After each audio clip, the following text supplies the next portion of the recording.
and get that moving, and then we'll see if this works. I can tell you it was very interesting. Okay, screen is paused. Can I have a receipt? To get the manager up front, this one's actually not connected to the computer for some reason. Okay. Probably because we got a new computer, so sorry about that. Mm.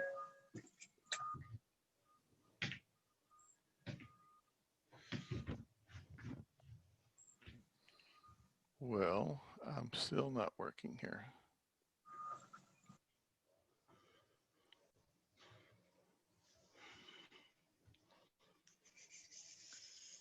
No, that's not what I want to do.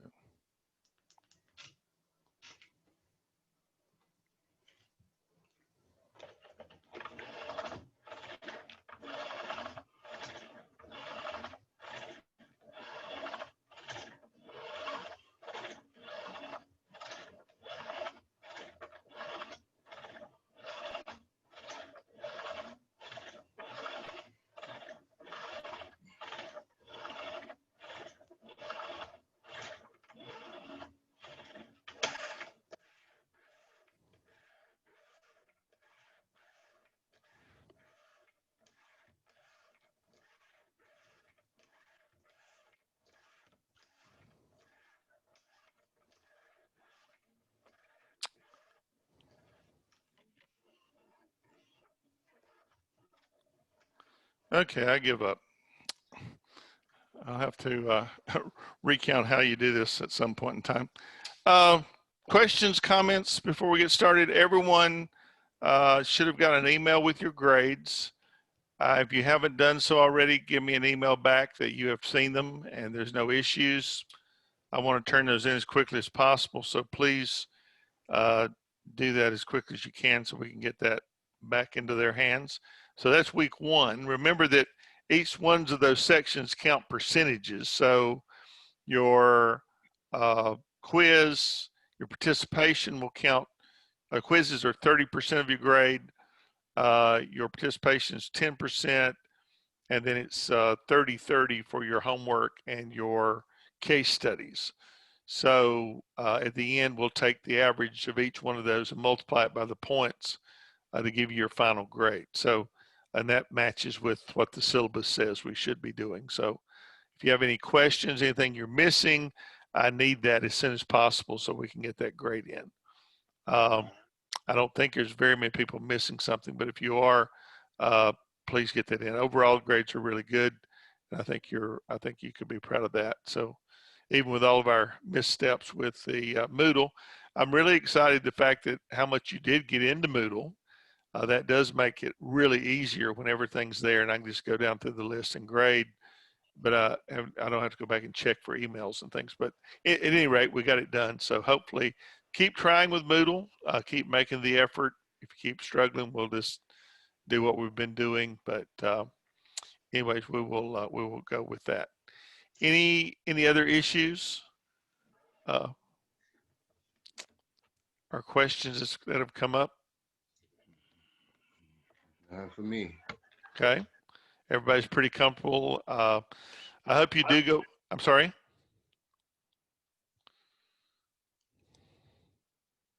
I hope you do go back and look over the chapters as we go through them and do a little bit of reading. You probably won't read all of it, but read some parts you find interesting that kind of relate to what we've talked about. And I think it will be kind of a good way to reinforce what we've learned, what we've talked about, because these issues are very, very pertinent to you, considering the job field you're going to be working in, that you'll have opportunities to engage on all of these subjects as you go along. So we're going to talk about abortion for just a few minutes, and then we'll end the session. But abortion is one of those hot plate issues, I guess. Not so much now as it used to be. As I told you, my field is American religious history. And one of the things that I have realized in studying, especially Christian fundamentalism, is the issues like abortion and civil rights and gay rights and women's rights, all the issues that they wage culture war with, you realize these are weapons that they use to fight with. They don't want to change something as much as they use it to enlist money and people and into their cause. And abortion is one of those that, as I begin to look at it and study it historically, if they had wanted to change abortion and make it illegal, they had from 1976, when Jimmy Carter was president, all the way through George Bush Jr., who was a card-carrying evangelical believer, to the only way you can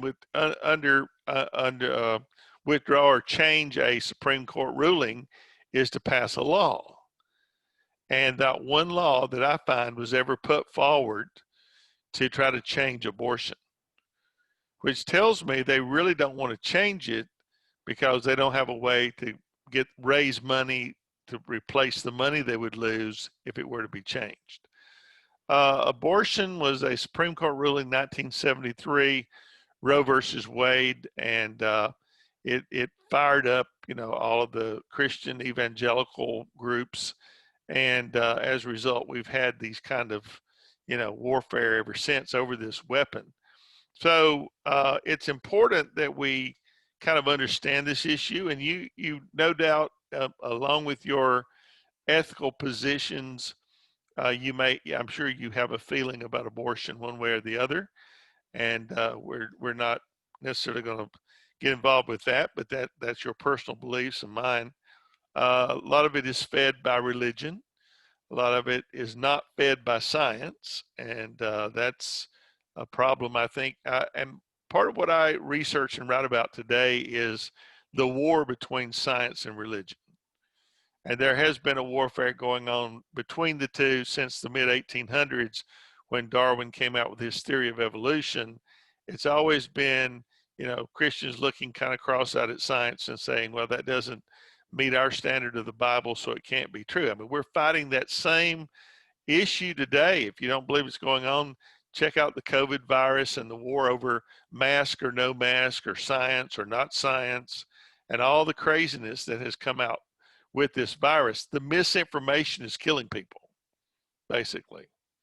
So regardless of our feelings about an issue like abortion, there are certain things that we have to think about, and you definitely have to think about, if you have very strong convictions against abortion, I would suggest you don't go work as a nurse in an abortion clinic, right?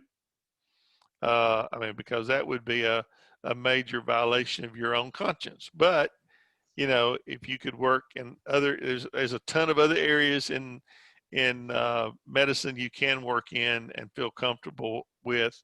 So whatever your position there, I'd try to find a place that would conflict with my ethical values as little as possible.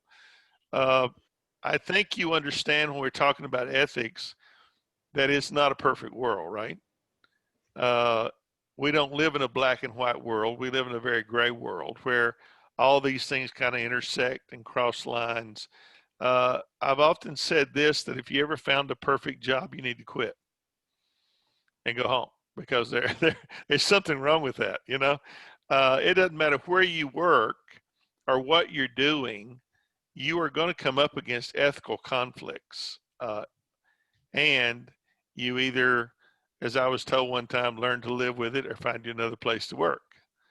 And that's just how it is. I mean, it's we don't live in a panacea, an ideal world. So abortion may be one of those issues. For some people, for some issues are non-starters, and others, that little voice in the back of your head doesn't get so loud that, you can't stand it, and you can work with it. So basically, Roe versus Wade, you really ought to know that 1973 is the date of that Supreme Court ruling. But interestingly, a solid majority of Americans are opposed, a majority of Americans is opposed to overturning Roe versus Wade. That's an interesting statement I think the book makes, because we think that all these people are fighting against it, protesting it, but still The reason it hasn't been overturned is because the majority of people are still for it, still for pro-abortion, in other words. So what are the issues when we talk about abortion? The ethical issues. Life. Life and when it starts. I mean, life and when it starts is a huge deal. When you look at the science, when is a fetus alive? When is it viable to be considered life? I'm sorry? I'll say, is it the first heartbeat? Well, it's debatable. Some people look at life as when a baby leaves the womb, or they look at first heartbeat, or they look at, at what point when cells start coming together and dividing. I'm sorry? Someone else have a comment? So there's a lot of latitude there as far as when that starts. And so the scientific argument would be, at what point is a fetus a viable human being?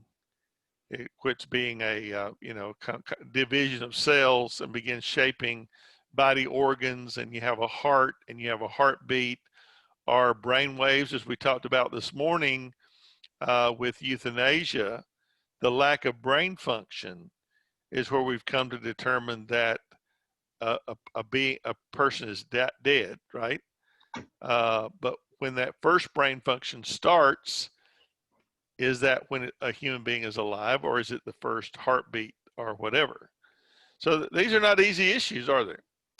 It's not something that I mean, it's easy for me to wax eloquent in the pulpit on abortion. Number one, I'm not a woman and I don't go through it. So, men always play the side part, but I've heard preachers that just literally rip people to shreds over this issue, and they have no sympathy and no feelings for the person that's been through an abortion.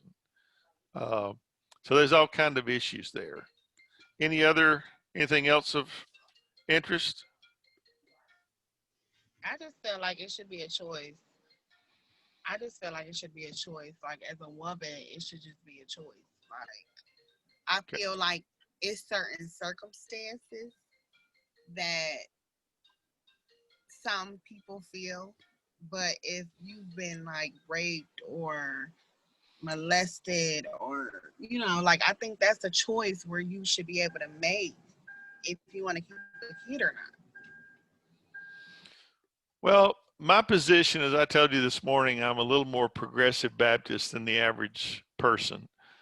I don't interfere. I don't get involved in a woman deciding about her own body.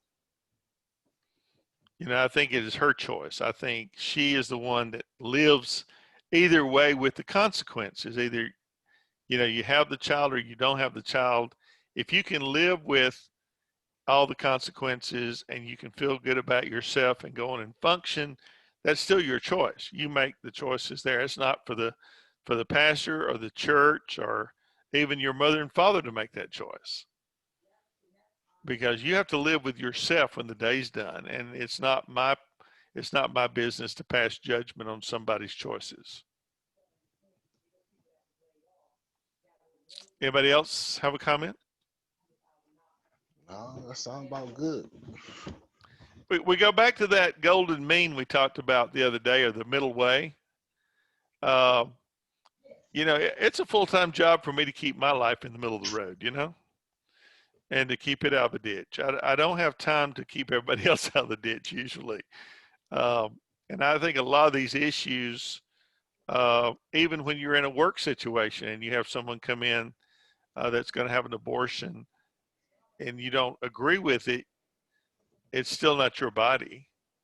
If the mother's life's in danger, that's a whole different case. Rape, incest, all these other things that have been discussed along the way, those are all mitigating factors.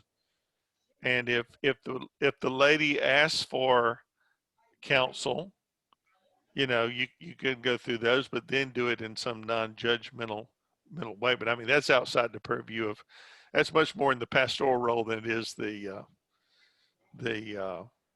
nursing role, right? You don't often, you're not that often into counseling situations that you might ask your opinion, but as far as a sit down counseling situation, that probably doesn't happen. Um, there have been abortion doctors assassinated by right wing Christians over this issue. So it is a hotbed issue. There was a doctor in Kansas that was killed a few years ago. The abortion issue seems to kind of center around these pregnancy crises centers where you have protesters from the religious right outside the building protesting and trying to talk people out of abortions and rescuing the mothers as they say.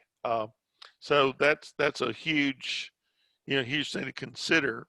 So it's a very dangerous place to be involved and to work. The book talks about the stages of fetal development, and we're not going to turn this into a biology discussion, but I just wanted you to note those. There is on page 234 a pretty good chart on the ethical issues, depending on where you are in the continuum. If you're radically pro-choice or radically pro-life, those are the extremes. And if you're radically pro-choice, then it didn't matter the circumstances, abortion's fine, whatever. If you're radically pro-life, then there's never a reason why you should abort a baby. And so I guess we're somewhere in that moderate pro-choice position. If we realize that there are a lot of extenuating circumstances. But the chart talks about day one being fertilization, and then the whole within week 2 and through 8, the organ systems begin to develop, like the brain, spinal cord, the heart, the digestive system, and then 12 through 16 things speed up. You begin to feel the fetus's movements, and then the fetal brain development, and of course there's all kinds also different kinds of abortions. They always talk about the third trimester abortion, which is very late in the game. So you're moving towards much more towards the birth rate. So those are all means of thinking about that. I'm not going to go through the methods of abortion, but the book does talk about those on 235, and of course I'm sure you get some of this in other classes, and that's not a part of our ethics discussion. But I think the part that is an ethical discussion might rest in the point at which the abortion occurs. Is it, if it's done before the fetus is viable and there's life, it might be, arguable better than late after, the baby's moving and heartbeat and all those things. But that is something that you will read about, I'm sure. So how does an abortion law or the Roe v. Wade decision, how do you think that protects mothers or women health-wise?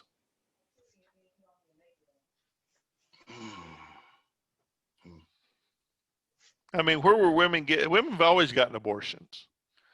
I mean, you go back to the Egyptians, they've always gotten abortions. But the more illegal it is, the more dangerous it is. Mm-hmm. And I think that was the point in Roe v. Wade, that at least it's being done in a safe measure and, by medical professionals. Does anybody have anything to say about that? I would agree with you on the more the more you become, or I guess the more weak you are, the more you're at risk for getting sick yourself in transition of trying to get rid of a baby. I do think at a certain point you kind of just got to be like, okay, I'm gonna do what I got to do as a parent. But I do feel like the more you are, or however many weeks you are, it do need to be somewhat of a cutoff point. Mm-hmm. Where you trying to go get one though. I do agree on that part. Because it becomes a risk for you. You can die in the process of having an abortion, honestly. So Yeah, even with an abortion provider, you can die. You know, right, you that's the can. thing. But You can. having it in a back alley in a butcher shop is not viable either. I mean, that's the worst choice you could make. Um, so, you know, and you got to realize in the past, and of course, this is one of those issues that culture has a lot of influence on, you know, uh, if it's a religious culture, how is that treated? Uh, you know, how are you treated in that situation? I mean, how would your church treat you if they are very anti-abortion and um, you have an abortion? You know, I had that happen in my church, my first church, real country church, and somebody was preaching one morning for me, and this girl got up and ran out of the church screaming. And I once I checked it out, I realized she had had an abortion, and I guess something that was said, the whole thing just came back that morning and just kind of overwhelmed her. There is a psychological issue with people that have abortion. They have to deal with it through counseling, just like I think they go through any kind of a grief process. If you don't deal with it, it makes it worse. So I think that's a Bible issue. So you guys will be again on the front line in this issue as you're looking, you know, at working in the fields you're working in. So you have to kind of think through, you know, it depends on where you're working again. I think, you know, if you have a very strong conviction about that, if your ethics are strong, I don't think I'd work in an abortion clinic. I'd find another place where I could work and feel better about what I was doing. Okay, questions, comments? There again, I think we're somewhere in the middle. We're not extremely left or right on this. So I think most of us would agree with that. But I think somewhere, I think the middle way again is a good position to be in. All right, that's it for today. I just wanted to. We need to. I am so sorry. I am so surprised that LaShonda is so quiet on this subject. Oh, I know. This is the debate What? queen. Are you serious? Girl, yes. You are like quiet, and I really didn't expect you to be quiet. I'm always quiet. Girl, she just had so much stuff to say about this subject, Mrs. Smith. I did. Well, I hope I didn't scare you off by my positions on the thing, but No. I'm pretty liberal for a Baptist preacher, you know, pretty progressive. You are. I was like, he's not even hard. You know, you actually kind of have conversations about this, and I'm so surprised. I had I had conversations in my church about this, which is really interesting.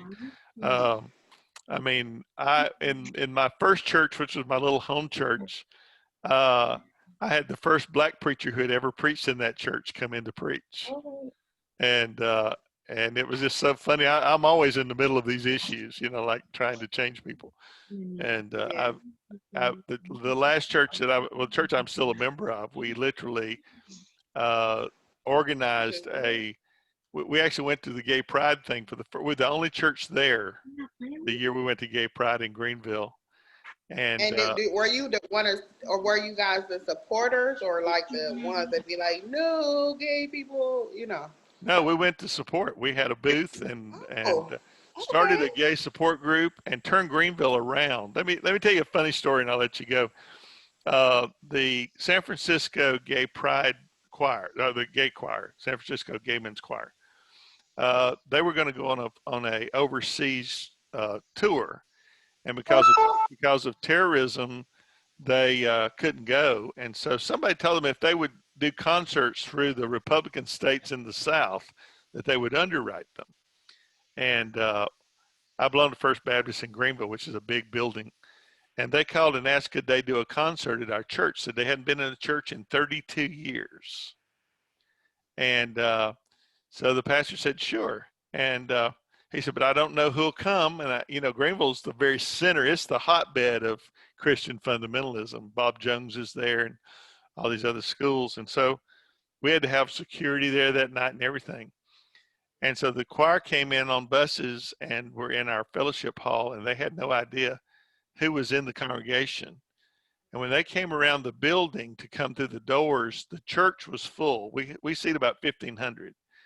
And we had brought out every chair we owned, and they were standing 6 and 8 deep into the parking lot trying to get in the door for the concert. And the people stood and clapped for them until they got all the way into the pulpit. And they were in tears, literally in tears. They had never expected that kind of reception. And it radically changed the choir. They've just done a documentary with our church as a part of that. But change can happen. I mean, we have a community right behind our church that we work with. It's mainly low income. And we work with them as a sister church, and we have a place to help people find jobs and do applications and everything they need to find clothes to wear to an interview, and we're constantly doing that. And so, you know, that's where I want to be. I'm there by choice because I spend enough time on the far right side of the equation. So anyways, for whatever that's worth. Any other questions, comments? Well, we will take a break, and you guys have a great Friday and try to get your work in by Sunday night, and we'll start on our final week. Remember, next week now we have a short week. Technically, we are done by Thursday, I think, if you guys follow the same schedule as the online does. Mhm. But if you need extra time, I can fudge a little bit through Sunday night, but I do need everything by Sunday night of next week for sure.